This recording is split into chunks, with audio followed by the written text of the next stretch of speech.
Lærernes dag er en festdag over hele verden, og det er fordi, der er en meget stor erkendelse af, at lige præcis lærerne betyder noget helt betydningsfuldt i et hvert samfund. Hvis vi ikke lykkes med vores opgave som lærer, ja, så lykkes samfundet simpelthen ikke. Så afgørende er det. Hele samfundet er afhængig af, at der er dygtige og engagerede lærere, der hver dag tager deres tørn ude i klasselokalet for at gøre eleverne så dygtige som overhovedet muligt. Og den anerkendelse har man så valgt at fejre ved at udnævne lærernes dag sådan på verdensplan, og det synes jeg er rigtig dejligt. Hej Christine. Tillykke med ministerposten.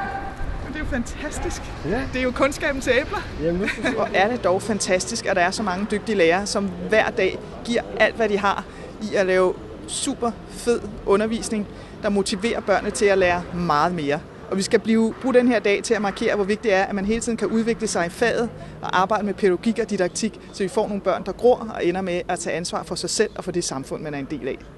Og den her kurve, ja, selvfølgelig er den fuld af æbler. Det er den. Men den er også fuld af en hel masse gode ønsker om et godt samarbejde.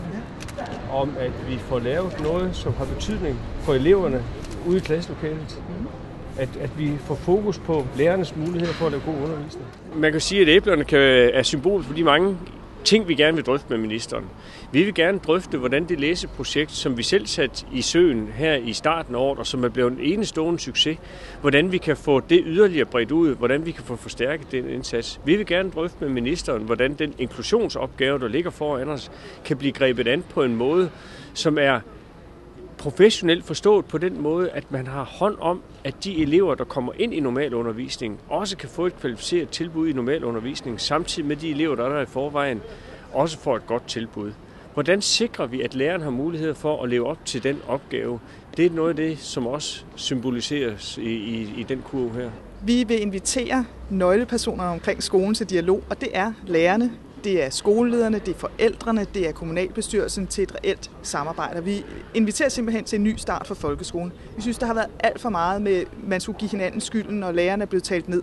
Vi har en opgave i at løfte folkeskolen. Vi har masser at bygge på. Vi vil sætte et ambitiøst forsøgs- og udviklingsprogram i gang.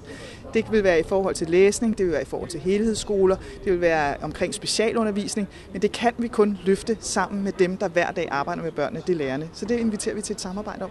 Vi er meget afhængige af, at vi har et tæt samarbejde mellem ministeren og Danmarks Lærerforening.